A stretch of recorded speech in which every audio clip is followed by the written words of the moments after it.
सभी को जय मसीह की। प्रभु यीशु मसीह का दया अनुग्रह सभी के ऊपर बना रहे। सभी लोग आनंदित होंगे, मैं विश्वास करता हूँ। हालेलुया। आज हम चलेंगे ऑडियो बाइबल वचन के पाठ 11 में। वचन कहती है, यह न समझो कि मैं पृथ्वी पर मिलाप करवाने आया हूँ। मैं मिलाप कराने नहीं, पर तलवार चलवाने आया हूँ। मैं तो आया हूँ कि मनुष्य को उसके पिता से और बेटी को उसकी माँ से और बहू को उसकी सास से अलग कर दूँ। मनुष्य के बैरी उसके घर ही के लोग होंगे। यहाँ पे इस वचन को सुन करके सुनने वाले और पढ़ने वाले लोग कहेंगे कि ये कौन सी वचन हुई, कि कौन सा परमेश्वर, कैसा यीशु मसीह की घर में फूट डालने के लिए आया है। लेकिन इस वचन का कहने का मतलब कुछ और है। जैसे कि आप प्रभु यीशु मसीह को आप स्वीकार किए, तो पहले की बात तो आपको कोई परेशानी, कोई समस्या रहेगी, तभी आप प्रभु यीशु मसीह के पास आते हैं। जब प्रभु यीशु मसीह के पास आने के बाद आपकी समस्या से वो छुटकारा मिल जाता है, या दुष्ट आत्मा से हो, या फिर किसी को बच्चे की आशीष नहीं मिलता था तो उसे बच्चे की आशीष मिला हो, या बहुत सारे कोई बीमारी ऐसी हो जो डॉक्टरों वैद्य से नहीं ठीक हो पाया, तो वो यीशु मसीह के पास आकर के आप चंगाई बरकत को आप ले लिए हैं। तो आपको क्या होता है कि प्रभु यीशु मसीह का प्रेम में जो है ना और बढ़ने की मन करते रहता है, और भी अब बहुत सारे आनंद और भी ज़्यादा आशीष पाने के लिए आप प्रभु यीशु मसीह की ओर मन लगाने लगते हैं। तो शैतान क्या करता है, किसी के भाई के द्वारा, तो किसी के पति के द्वारा, तो किसी को पिता के द्वारा, तो किसी को बेटी के द्वारा, तो किसी को माँ के द्वारा, किसी को बहू के द्वारा, तो किसी को सास के द्वारा, इस तरह से क्या करता है, वो उसको उस्काता है शैतान कि देखो ये यीशु मसीह को बहुत ज़्यादा मानने लगी है, तुम इससे बोलो कि वो परमेश्वर दूसरे जगह का परमेश्वर है, वो मुसलमान है, या गाय का खून पिलाता है, या उलट पुलट कुछ भी आपको कहने के लिए वो करता है। और वो आदमी आपको कहता है और कहता है कि उसको यीशु मसीह को तुम छोड़ दो। लेकिन आप जो हैं यीशु मसीह में इतने आशीष पा चुके हैं, इतने आनंदित हो चुके हैं, जो समस्या आपको बरसों से नहीं टल रही थी वो टलने लगा है। तो जिसके वजह से आप क्या करते हैं, यीशु मसीह को नहीं छोड़ते हैं। और नहीं छोड़ने के कारण क्या होता है कि वही लोग जो है आपके बैरी हो जाते हैं। एग्जाम्पल में हम बताते हैं कि अपोस्टल अंकुर नरुला जी, जो परमेश्वर के बड़ी सामर्थ्य दास हैं, वो भी प्रभु यीशु मसीह को मानने से पहले समस्या में इतना जकड़े हुए थे, जबकि वो बहुत धार्मिक थे, बहुत वो पूजा पाठ करने वाले थे। फिर भी वो जब समस्या उनको आई तो वो बहुत जगह वो माथा टेके, बहुत जगह वो चढ़ाना चढ़ाए, बहुत डॉक्टरों वैद्य को करवा लिए। हालांकि वो बहुत रिच फैमिली से, अमीर फैमिली से भी थे वो, तो बहुत दवाई बीरो भी करवा लिए, लेकिन उसको कोई सुधार जब नहीं मिला तो किसी ने उनको यीशु मसीह के बारे में बताया, और यीशु मसीह के पास उन्होंने गया, और उन्होंने जाने के बाद क्या कि उनको छुटकारा मिला। जब छुटकारा मिला तो उनके परिवार के लोग, उनके रिश्तेदार के लोग उनको कहने लगे कि तुम यीशु मसीह को छोड़ दो, यीशु मसीह दूसरे देश का परमेश्वर है, ये वो डिश डैश। यहाँ तक कि उसकी माँ कहने लगी कि बेटा तुम जुआ खेलो, तुम दारू पियो, लेकिन यीशु मसीह को तुम छोड़ दो, तुम कमा करके मत दो, लेकिन यीशु मसीह को तुम छोड़ दो। तुम्हारे वजह से हमारे रिश्तेदार हमसे दूर हो रहा है, वो कह रहा है जो कि हम तुमसे नौता नहीं रखेंगे। लेकिन उन्होंने कहा कि नहीं, हम सब कुछ छोड़ने को तैयार हैं। यहाँ तक कि उनको कह दिया कि तुमको हम ज़मीन जायदाद से भी अलग कर देंगे। उन्होंने बोला ठीक है, मैं ज़मीन जायदाद से भी अलग हो जाऊँगा, लेकिन मैं प्रभु यीशु मसीह को कभी नहीं छोड़ूंगा। तुम्हारा ज़मीन, तुम्हारा घर तुम्हारे पास रहे, लेकिन हम यीशु मसीह को नहीं छोड़ेंगे। तो उन्होंने ये ढिठ कर लिया कि हम यीशु मसीह को नहीं छोड़ेंगे। और आज के दिन देखिए तो उनके कितने सारे फॉलोवर हैं, कितने जगह जगह परमेश्वर उनको नाम को ऊंचा किए हैं, कितने देश में, कई देश में वो विजिट भी कर चुके हैं। कई देश के लोग उनको ऑनलाइन के जरिए उनको जानते हैं। हालेलुया। उनके चर्च में भी कितने भीड़ रहते हैं, कई जगह उनका चर्च भी खुल गया है, कई 100 से ऊपर चर्च उनका हो चुका है। हालेलुया। तो क्या है, इसी तरह से आप भी परमेश्वर में जब आए हैं तो आपको भी कोई रिश्तेदार के द्वारा आपको ये सुनना पड़ेगा, आपके परिवार के द्वारा सुनना पड़ेगा कि इसको छोड़ दो, जिसके वजह से आपको कांई खटखट हमेशा घर में होते रहेगा कि आप नहीं छोड़ेंगे इसके वजह से। और कुछ लोग तो ये सारे बातों को सह नहीं पाता है, और वो क्या करता है, प्रभु यीशु मसीह को छोड़ देता है।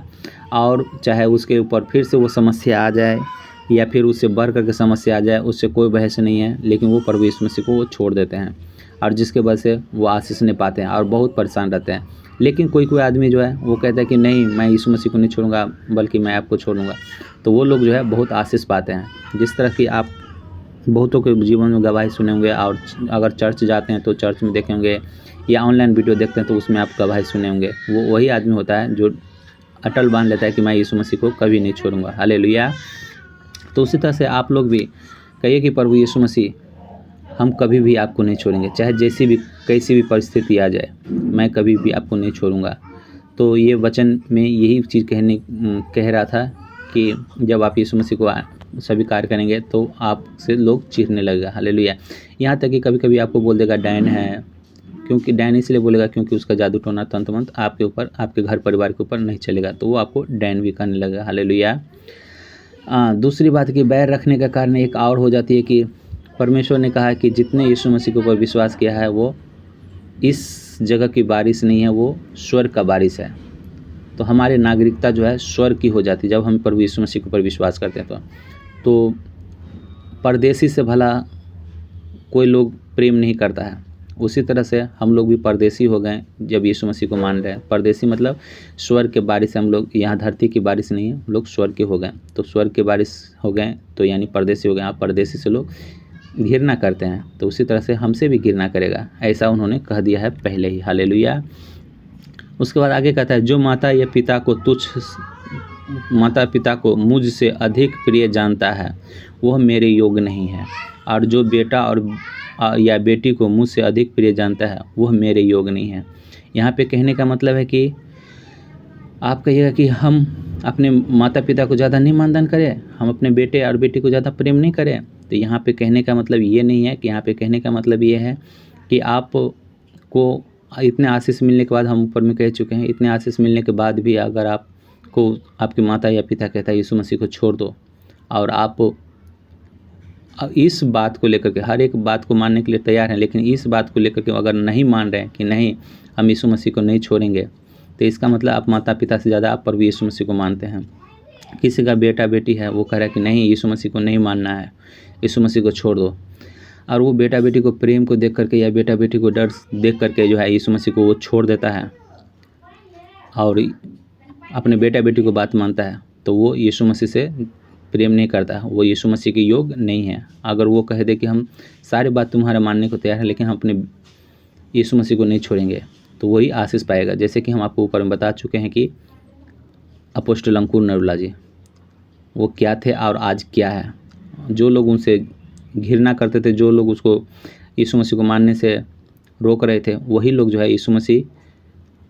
जो है उससे मिलने को तरसते होंगे अपोस्टल अंकुर नरुला जी से। तो इसी तरह से आप लोग भी अगर यीशु मसीह को मान रहे हैं, यीशु मसीह के पीछे चलना नहीं छोड़ेंगे, तो एक दिन परमेश्वर आपको भी ऊंचा करेगा। हालेलुया। परमेश्वर में के राज में जितने लोग बोया है वो अच्छा ही काटा है, कोई नहीं है कि खाली आया है। हालेलुया। तो आपको परमेश्वर बढ़ चढ़ के केवल एक ही जन को आशीष नहीं दिया है, उनके वचन के ऊपर चलने वाले हर एक को आशीष देता है। आज 6000 साल से वो आशीष देते आ रहे हैं और आज भी दे रहे हैं, और आगे जब तक धरती रहेगी तब तक वो देते रहेंगे। हालेलुया। उनका वचन कभी टलने वाला नहीं है। Okay, hallelujah. और जो अपना क्रूस लेकर मेरे पीछे न चले वह मेरे योग्य नहीं। जो अपना प्राण बचाता है वह उसे खोएगा, और जो मेरे कारण अपना प्राण खोता है वह उसे पाएगा। यहाँ पे प्राण बचाने की मतलब हो गई कि, और क्रूस उठाने का मतलब हो गया कि आप जो संसार में जो चीज़ से आपको प्रेम रखते थे वो चीज़ आपको यीशु मसीह से दूर रखता है, और यीशु मसीह से दूर रखता है, तो वो चीज़ को आपको छोड़ना पड़ेगा। जिस तरह की चुगली, बुराई, नशा, गाली गलौज, गलत रिलेशन, ये सब आपको छोड़ना पड़ेगा। ये क्रूस उठाने का मतलब है। हालेलुया। सारे पाप को छोड़ने का मतलब है कि क्रूस उठाना। जो अपना प्राण बचाता उसे खोएगा। कोई कहता है कि यीशु मसीह के नाम पे वहाँ पे आप सुने होंगे कि दानियल के पुस्तक में देखेंगे कि वो सदरक मेशक अबेदनगो को कहा कि तुम अगर इस मूर्ति को दंडवत नहीं करोगे तो तुम मार दिए जाओगे। उन्होंने कहा कि हम एक ही परमेश्वर को उपासना करते हैं, वही परमेश्वर को हम दंडवत करेंगे, उसके अलावा किसी को दंडवत नहीं करेंगे। तो वो अपना प्राण खोने के योग पे था, लेकिन उसका प्राण परमेश्वर ने बचा लिया, और वो प्राण उसका बचा, और वहाँ के जो राजा था वो भी राजा भी परमेश्वर को दंडवत किया। और जो बचाना चाहेगा वो खोएगा। और वहाँ पे बहुत सारे और भी योद्धा थे जो अपना प्राण बचाने के लिए वो उस मूर्ति को दंडवत किया और वो अपना खोया। दूसरी बात ये भी कहती है कि अनंत जीवन यहाँ पे अगर आप प्राण खोते तो इस धरती पे तो सबको मरना है ही, चाहे वो धर्मी हो या अधर्मी हो, लेकिन वहाँ पे जो है अनंत जीवन स्वर्ग में है, जो 1000 वर्ष के राज्य में परमेश्वर के साथ हम लोग रहेंगे। तो वो अनंत जीवन हम लोग को देने को वायदा किया है। तो वो प्राण बचाता है, जो बचाता है वो खोएगा, और जो अपना प्राण खोता है वो उसे पाएगा। तो जो अब यीशु मसीह को इनकार नहीं कर रहा है वो अनंत जीवन को प्राप्त करेगा। हालेलुया। आगे देखते हैं कि प्रतिफल, जो तुम्हें ग्रहण करता है वह मुझे ग्रहण करता है, और जो मुझे ग्रहण करता है वह मेरे भेजने वाले को ग्रहण करता है। अगर आप प्रभु यीशु मसीह के ऊपर आप विश्वास कर रहे हैं, तो अगर आप वचन सुना रहे हैं, चाहे जो भी पास्टर लोग वचन सुना रहे हैं, अगर उसकी बातों के ऊपर आप ध्यान देते हैं, उसके कहे हुए अनुसार आप चलते हैं और नित्य दिन परमेश्वर से प्रेम रखते हैं, तो वो जो है जब उनके चेलों के ऊपर, पास्टरों के ऊपर आप ग्रहण करते हैं, आप उनको मानते हैं, तो यानी कि आप किसको ग्रहण करते हैं? प्रभु यीशु मसीह को ग्रहण करते हैं। और जब प्रभु यीशु मसीह को आप ग्रहण करते हैं तो प्रभु यीशु मसीह को जो भेजने वाले थे यानी कि परमेश्वर यहोवा, आप उसको ग्रहण करते हैं। हालेलुया। तो कोई पास्टर को, कोई भविष्यवक्ता को आप तुच्छ ना समझें। हालेलुया। और जो मेरे और आगे कहता है, जो भविष्यवक्ता को भविष्यवक्ता जानकर ग्रहण करें वह भविष्यवक्ता का बदला पाएगा। हालेलुया। तो भविष्यवक्ता को भविष्यवक्ता कह करके उसको ग्रहण करना है, हम उसके बारे में कुछ अनाप शनाप ना बोलें। हालेलुया। और जो धर्मी को धर्मी जानकर ग्रहण करे वह धर्मी का बदला पाएगा। कोई अगर धर्मी है प्रभु यीशु मसीह का, तो अगर आप उसको स्वागत करते हैं, आप उसको मानते हैं कि हाँ परमेश्वर का ये धर्मी है, तो उसका बदला जो है आपको मिलेगा। हालेलुया। जो कोई इन छोटे में से एक को मेरे चेला जानकर, क्या कह रहे हैं?